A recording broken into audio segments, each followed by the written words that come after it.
Hi everyone, welcome back to my channel. My name is Dr. Sahara Omar. I am a licensed marriage and family therapist practicing here in the state of Texas. And today's video, I wanted to share with you guys a little bit more on how do you reflect, what is reflection, and what do I recommend personally when you are doing the work of reflecting on previous experiences in general. Alrighty, so when we as therapists talk about reflecting, I wanted to first open up with what is the definition of reflection. So, reflection is the conscious process or the conscious choice of looking back at previous experiences, thoughts, or even feelings that we were carrying from our previous experiences in the past, just to gain a little bit more insight and understanding and create a new meaning with those experiences that we have. Another way to say that is when you look back at your previous experiences, your brain can take a break from rehearsing some of those experiences so that way you can file that information in the long-term memory. Okay? Now, this is an exercise I personally do with my clients, but I do want to make a disclaimer first. When you are reflecting, specifically if you have trauma, it's really hard to reflect because you can trigger a memory really fast. So when you are looking back at your childhood or previous experiences that you had and the memory comes back up, if it's a scary memory, if it's an overwhelming memory, your brain can spiral in instant. This is where I highly recommend when you are reflecting, reflect with a therapist, reflect with people that you can trust as well too, somebody that can pull you out of that emotional experience. Because I've seen people, for example, will be spiraling for days and even weeks because of one specific memory that their brain is stuck on a loop with, okay? So that's my biggest recommendation is make sure that you're reflecting with somebody that you trust or specifically a therapist. This is where it's important to be in therapy. Now, when we are reflecting, I also recommend dividing your childhood into two timelines. And every 5 years, there's a big shift that's happening in our life. So the first main timeline is going to be focusing on from 0 to 10. And within that, we divide into two sections, from 0 to 5, and then again from 5 to 10. And you might say, why do we need to separate 5 years? So every 5 years, you're literally shifting in your life. So from 0 to 5, you're still with your parents or your caregiver. And then 5 years old is where you start kindergarten, and first grade is 6 years old, right? And then from 5 to 10, you're already in elementary school. And then later, when at the end of elementary is 10 years old. So if you're transitioning from elementary to middle school, that's a new main shift there happening as well. The first 10 years of our life, the focus here is on stability. How stable were things? Did we have the same mom, dad, household, school system, or did we move a lot? Did we change a lot?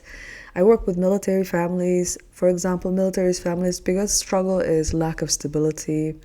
Also, safety is crucial here. Was there any violence, abuse, neglect? And lastly, emotional warmth. This is that love, gentleness, kindness that we need from our parents. This is the blueprint of basic healthy human beings, okay? And it happens between 0 to 10. Some of the questions to consider when you're reflecting are, what memories from your childhood still affect how you see yourself today?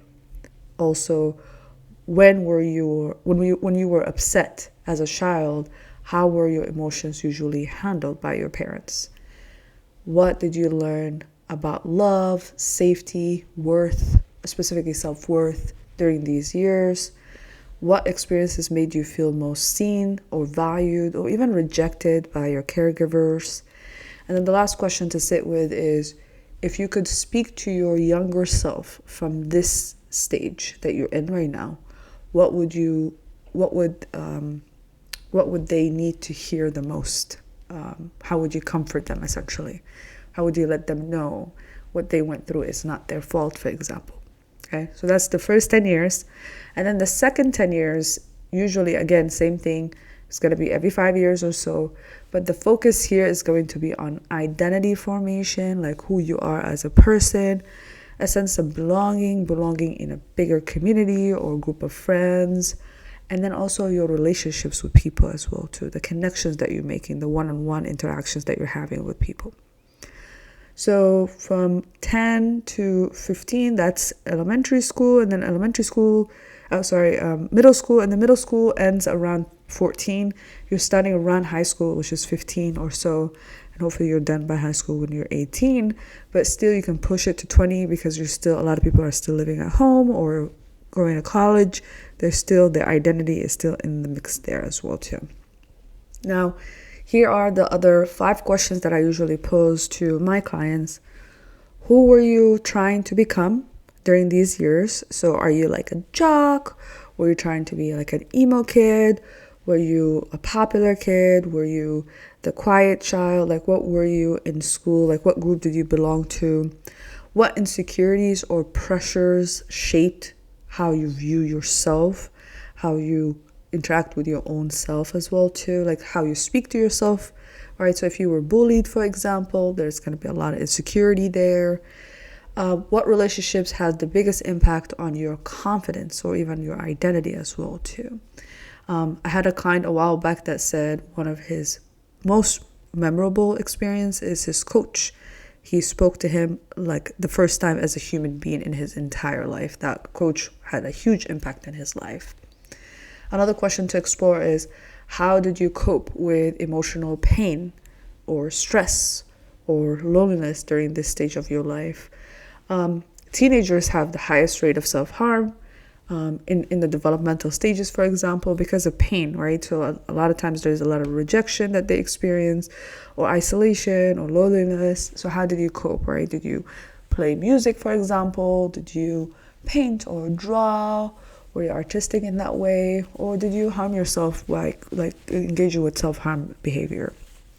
And then the last thing to consider is, what parts of yourself did you hide or silence or struggle to accept?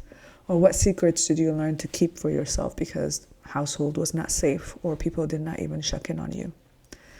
Now, those are the main questions that I pose, and I recommend usually to do them in sections. Try not to do them all in one sitting. If you are a little bit more stable and you're doing the work already and you can tackle this by yourself, I usually recommend do the first 5, first focus, which is the first 0 to 5 years, 1 week, and then the next week go into 5 to 10, and then the following week go into 10 to 15, and then so on. Okay. Now, the challenge here again is, it's not just to list out, oh, from 0 to 5, dad was not home, right? You want to sit with it a little bit more deeper and reflect on what that change did for you, right? Like, what did that lack of existence of dad did for your psyche or your identity as well too.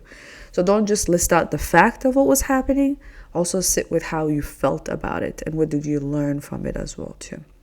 And like I said, if it gets overwhelming or you have major traumas, I highly recommend get into therapy and sit down with somebody that you trust. Alrighty, I hope you guys liked the video. Feel free to hit that thumbs up, leave me a comment, and also share this video with people that are also needing it as well. I will see you guys in the next video. Thank you.